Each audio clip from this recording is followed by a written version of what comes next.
우리가 만일 양을 치는 목자가 되었다고 한번 생각해 봅시다. 양을 치려고 보면 그 목자의 능력에 따라서 10마리, 20마리, 100마리 이렇게 양들을 치겠죠. 양을 치는 목자가 되었는데 양을 100마리를 가지고 있어요. 그런데 어느 날 양을 한 마리를 잃어버렸습니다.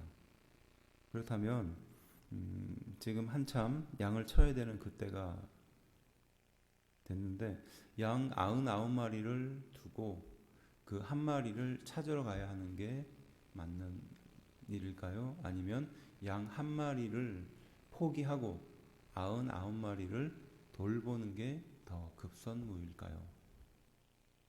어떻게 생각하세요? 양 100마리를 치는데 양 한 마리를 잊어버린 거예요. 그런데 여러분들이라면 지금 현재 남겨진 99마리를 더 소중하게 여기는 그것이 효율적일까요? 아니면은 한 마리를 찾아 나서는 게 99마리를 두고 한 마리를 찾아 나서는 게 더 효율적일까요? 아마 거의 대부분이 잃어버린 한 마리를 찾기보다는 99마리를 지키는 게 훨씬 더 소중하다라고 이야기할 겁니다. 당연하겠죠. 경제적으로 따져봐도 99마리가 훨씬 더 중요합니다. 잃어버린 한 마리는 어떻게 보면 손실이라고 볼 수도 있어요. 또 비유를 들면요. 여러분들이 만일에 열흘치 돈을 가지고 있다고 생각해 봅시다. 열흘치 품삯기라고 하죠.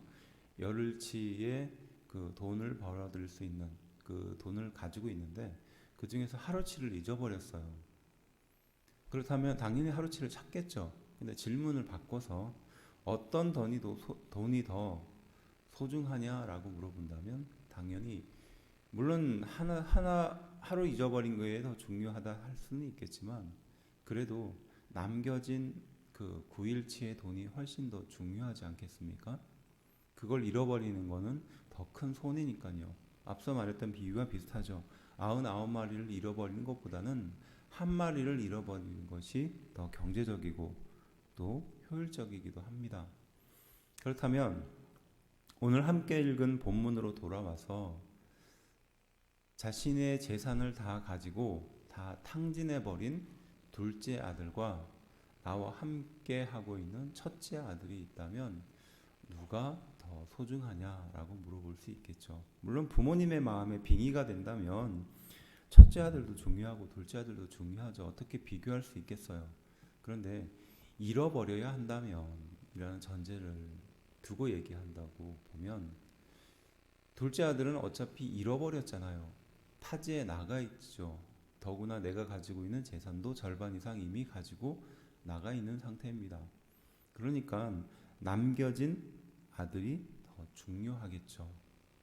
그렇지 않습니까? 네, 굳이 이 세 가지 비유를 연결해서 제가 여러분들에게 말씀드리는 이유가 있어요.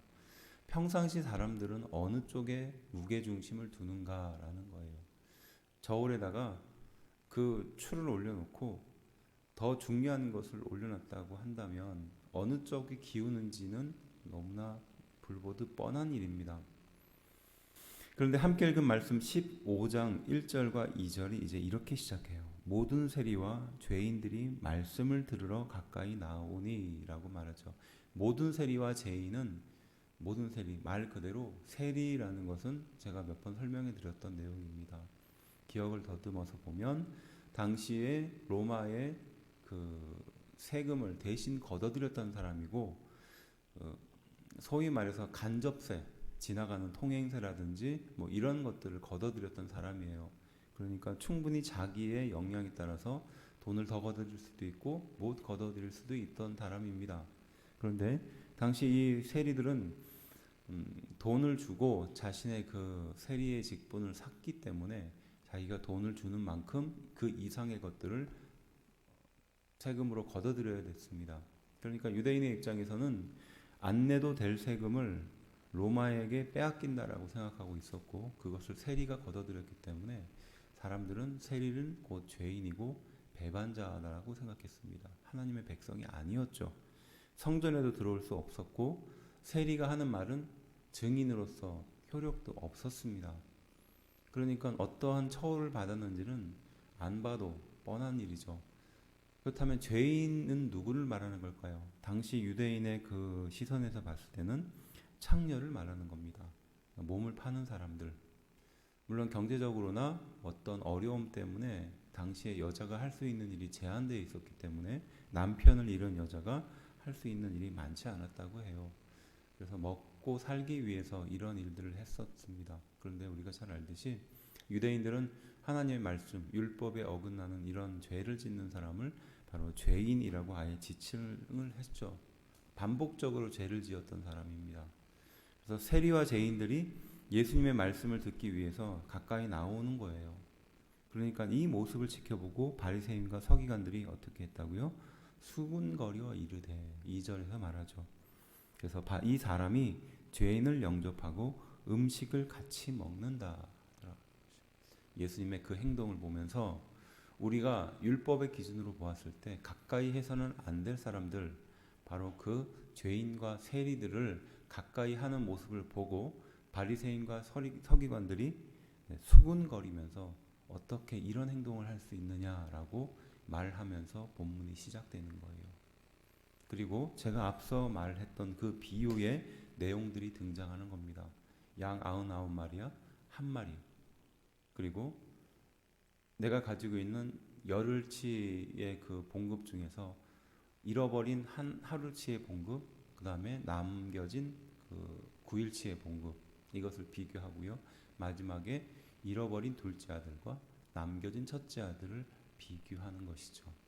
그러면 당연히 이 비유의 초점이 누구를 향하고 있는지는 안 봐도 뻔한 이야기죠. 바로 바리새인과 사두개인을 말하는 겁니다. 잃어버린 사람들, 잃어버린 돈, 잃어버린 한 마리의 양은 바로 그들 죄인과 세리들을 향하는 말이죠. 그래서 이 말을 예수님께서 굳이 3번씩이나 반복했던 목적은 너희는 지금 99마리를 더 소중하게 여기는 사람이고, 그리고 9일치의 봉급을 더 소중하게 여기며 남겨진 첫째 아들을 더 소중하게 여기는 사람들이다라는 것이죠. 반대로 99마리가 아니라 잃어버린 한 마리의 양은 버릴 수도 있다고 생각했던 거죠. 그 잃어버린 한 마리의 양이 앞서 말했듯이 이 세리와 죄인들이었던 거죠. 다 데리고 갈 수가 없으니까 그런 죄인들은 데리고 갈 수 없다고 생각하는 것이 당연한 것이고 경제적인 것이며 효율적인 것인데, 예수님의 시각에서는 그렇지 않다는 것을 보여주는 장면입니다. 19절은요, 바로 그 둘째 아들이었던 그 사람의 딱한 처지를 말하는 겁니다. 나를 품꾼의 하나로 보소서라고 말합니다. 그러니까 잘못을 했죠. 분명히 잘못을 했어요. 아버지의 재산을 반이나 가지고 외국에 나가서 허랑방탕하게 살다가 그 모든 것을 다 잃어버린 아들의 말이잖아요. 그리고 쥐염 열매를 먹지도 못하는, 그러니까 돼지를 치는 상황입니다. 유대인들이 돼지를 치는 사람들을 경멸했었거든요. 왜냐하면 유대인들은 돼지고기를 먹지 않기 때문에. 우리가 너무나 잘 먹는 삼겹살 같은 걸 안 먹었어요. 얼마나 불행한 일입니까? 그런데 어쨌든 유대인들이 경멸하는 직업인 돼지를 치는 일을 이 둘째 아들이 하는 거예요. 게다가 그 일을 함에도 불구하고 쥐염 열매도 먹지 못하는, 그러니까 돼지가 먹는 그 사료도 먹지 못할 만큼 굶주려 있다는 겁니다. 그러니까 주인의 학대 속에 방치가 됐다는 거예요. 돈이 많았을 때는 정말 자기가 원하는 대로 살 수 있었지만 이렇게 돈이 없으니까 정말 유대인들이 가장 경멸하는 직업인 돼지를 치는 일을 할 뿐만이 아니라 그 주인으로부터 멸시와 학대를 당하고 있는 이 둘째 아들의 상황을 보여주는 거죠. 그래서 그 아들이 정말 할 수 없어서 마지막 선택으로 아버지에게 돌아갑니다. 그래서 나를 품꾼의 하나, 당신의 종의 하나로 여겨달라라고 말하죠. 그때 아버지는 측은히 여겨 달려가 목을 안고 입을 맞췄다라고 20절은 교훈합니다. 이것이 아버지의 행동이었습니다. 근데 이 행동을 보고 있었던 첫째 아들의 행동을 28절을 이렇게 말합니다. 그가 노하여 들어가지 아니했다는 거예요. 왜 화가 났는지 짐작이 되죠. 충분히 이해가 됩니다. 만일에 우리라도, 나라도 그 그와 비슷한 행동을 했을 거예요. 우리가 이 탕자의 비유에 굉장히 중요한 포인트가 여기에 있습니다. 우리는 돌아온 둘째 아들의 포인트를 맞추다 보니까 회개하고 돌아온 아들에 대한 포인트에 항상 맞추어요. 그런데 이 말씀이 주는 포인트가 있잖아요. 예수님께서 이 말씀을 비유로 드는 그 상황이 있거든요. 그러니까 돌아온 탕자의 비유라기보다는 이 비유의 핵심은 바로 뒤에서 불평하고 있는 첫째 아들에 대한 이유, 그것을 말하는 겁니다. 돌아온 탕자가 귀하기도 하지만 더 이 비유가 말하고자 하는 포인트는 돌아온 아들을 바라보고 있는 첫째 아들의 불편한 마음에다가 초점을 맞추고 있어요. 그리고 이 불편한 마음을 갖는 사람들은 당시 바리새인과 서기관들이었다는 거죠. 물론 이 첫째 아들의 말이 틀린 말은 아닙니다. 재산을 낭비한 것도 없고 아버지의 말을 거역한 것도 없고 그렇죠. 그렇지만 예수님께서 지금 하시고 있는 이 비유의 상황을 놓고 본다면 이 첫째 아들의 태도에 다분히 문제가 있다는 것을 우리는 짐작할 수 있었던 거예요. 그래서 그 단적인 예가 뭐 하냐면요. 28절에 방금 보았듯이 그가 노하여 들어가고자 하지 아니하거늘 아버지가 나와서 권하는데요. 29절 아버지께 대답하여 이르되 내가 여러 해 아버지를 섬겨 명을 어김이 없거늘 내게는 염소 새끼라도 주어 나와 내 벗으로 즐기게 하신 일이 없더니 라고 말하죠. 당연한 겁니다. 이런 불평을 꺼내죠. 염소 새끼 하나라도. 그러니까 염소 새끼는 당시 유대인들이 그렇게 좋게 여기지 않는 동물이잖아요. 돼지와 비슷하게 좋게 여기지 않는 동물입니다. 그러니까 우리로 비유하면 소를 잡아주었던 둘째 아들에 비해서 자기에게는 뭐라고 말할까요? 개도 안 잡아줬다고 이렇게 말하면 될까요? 어쨌든 그런 비유를 들면서 자신의 불편한 심경을 그대로 노출하는 겁니다. 그래서 30절에 아버지의 살림을 창녀들과 함께 삼켜버린 이 아들이라고 말하죠. 이 아들이라는 것은 뭘 말할 거예요? 둘째 동생을 말하는 거거든요. 자기와 상관없다는 겁니다. 내 동생이 아니면 동생이 아우가라고 말하는 게 이 형의 말로는 정확한 표현이에요. 근데 이 아들이라고 생각하는 건 뭐죠? 말하는 건 뭐죠? 자기 동생이라고 생각하지 않는다는 거예요. 당신의 아들이라는 거예요. 나의 형제가 아니라는 뜻이거든요. 근데 그에 반해서 아버지는 뭐라고 말할까요? 32절에 이 내 동생은 이라고 말하죠. 그러니까 아버지의 시선에서는 둘째 아들은 아직도 동생이죠. 자, 이 말만 봐도 이 첫째의 포인트가 어디에 있는지 잘 알 수 있습니다. 첫째의 분노, 또 첫째의 불편함, 이것들에 대해서 잘 이해할 수 있죠. 우리가 잘못 이 비유를 읽다 보면요. 그래, 맞아. 형도 그럴 수 있어. 아니면 형이 좀 성격이 개팍하네. 아니면 형이 어떻게 동생을 못 품어주나 정도의 수준으로 끝내버리는 거죠. 그래서 오히려 포인트를 앞에다가 두어서 돌아온 탕자가 훨씬 더 귀하다. 그러니까 회개하고 돌아온 탕자가 더 귀하다. 이렇게 성경을 이해하다 보면요. 이 비유가 주는 입체적인 비유를 못 보는 겁니다. 아까도 제가 설명했듯이 이 비유의 포인트는 바리새인과 서기관들에게 듣는 말이에요. 그러니까 너희는 지금까지 효율적이다라는 그 핑계로 많은 사람들을 소중하게 여기지 않았다는 겁니다. 그래서 죄인들, 세리들 이런 사람들에 대해서 99마리가 아니라 잃어버린 한 마리로 그냥 살았다는 거예요. 돈 9일치가 훨씬 더 중요했고 남겨진 첫째 아들이 더 중요한 인생을 살았다는 겁니다. 그렇게 보면 우리 인생에 있어서 소중한 것이 무엇인지 또 하나님께서 우리에게 원하는 것이 무엇인지 알게 되는 비유예요.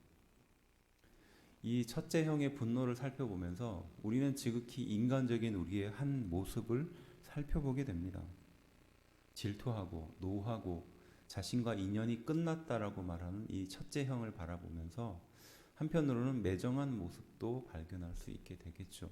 하지만 그보다 더 중요한 것은 지금 예수님이 눈앞에 있고 또 예수님이 어디로 시선을 향하고 있는지를 잘 알고 알고 있음에도 불구하고, 그 누구보다도 예수님을 잘 알고 있음에도 불구하고, 왜냐하면 말씀을 잘 대하고 있었던 사람이니까요. 바로 그 사람들의 마음속에 이렇게 궁핍하고 또 잘못된 마음의 상태를 가지고 있다라는 것이죠.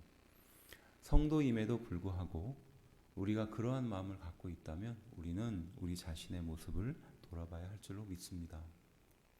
교회는 효율을 따지기보다는 한 영혼을 소중하게 여기는 것입니다. 왜 그럴까요? 바로 그 한 영혼이 내가 될 수도 있기 때문이에요. 목회를 하면요, 많은 분들이, 좋은 분들도 있지만, 아니 대부분은 좋은 분들입니다.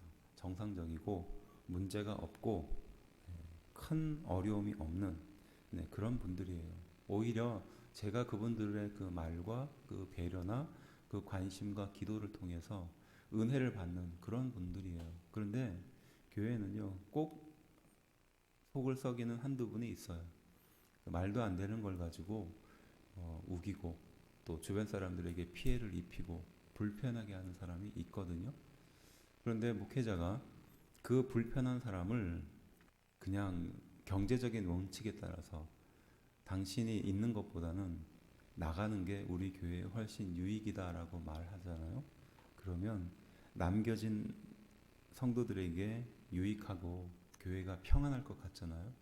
근데 그렇지가 않더라고요. 그렇지가 않더라고요. 물론 정말 극단적인 행동을 하는 사람들이 있습니다. 그런 사람들은 교회의 그 권익을 위해서, 교회의 그 은혜를 위해서, 남겨진 성도들의 은혜를 위해서 치리하는 경우도 있어요. 근데 그 치리마저도 중인을 통해서 두세 번의 권고가 있고 난 뒤에 도저히 감당이 되지 않으면 그때에서야 사람들을 모아서 치리를 하게 되는 겁니다. 근데 그 과정도 굉장히 조심스럽게 치러지게 되죠. 다시 돌아오기를 기대하면서 여지를 남겨두게끔 되어 있습니다. 근데 이런 일들이 실제로 있잖아요. 그러면 남겨진 성도들이 마음이 굳어버려요. 그렇더라고요. 은혜로 열리기보다는 마음이 굳어요. 그게 참 알 수 없는 일입니다. 저는 그런 일들을 경험하면서 교회라는 곳이 또 하나님께서 불러주신 이 성도라는 이 귀한 직분이 결국 이와 비슷하구나. 결국 우리도 죄인이 될 수밖에 없고 또 잘못을 저지를 수밖에 없는 한 사람에 불과하구나. 우리가 누구를 품어주는가가 곧 그 사람의 수준이구나. 이런 것을 깨닫게 되는 거예요. 주변에 참 힘든 사람들이 있어요. 뭐 교회뿐만이 아닙니다. 직장에서도 혹은 여러분들이 속해 있는 공동체에서도 뭐 심지어는 옆집, 뭐 윗집, 아랫집도 마찬가지입니다. 도저히 감당할 수 없는 그런 사람들이 있게 마련이거든요. 그런데 그 사람을 내가 어디까지 품어주는가가 곧 나의 수준이기도 하다라는 것이에요. 더 은혜를 바라본다면 나도 그 사람처럼 답답할 수 있고 또 예민해질 수 있으며 또 홀로 외롭게 남겨져서 상대방을 힘들게 하는 그런 상태일 수 있다는 것이죠. 그럴 때 나를 품어주고 나를 용납해 줄 수 있는 사람이라면 그것만큼 귀한 사람이 어디 있을까요? 우리 마음속에 있는 이 은혜라는 것도 결국 여기에서부터 시작됩니다. 그래서 이 은혜를 붙들고 다른 사람들을 바라볼 때 우리의 부족함들을 발견할 수 있으며 또 예수님이 나를 향하여 아직도 참고 계시는 그 은혜를 또 깨닫게 된다는 것이죠. 오늘의 귀한 하루, 또 일주일 나를 품어주시고 여기까지 오신 그 예수님의 은혜를 기억하면서 우리 또한 우리 아닌 다른 사람을 품어주고 기도할 수 있는 그런 사람들이 되어야 할 줄로 믿습니다. 기도하겠습니다.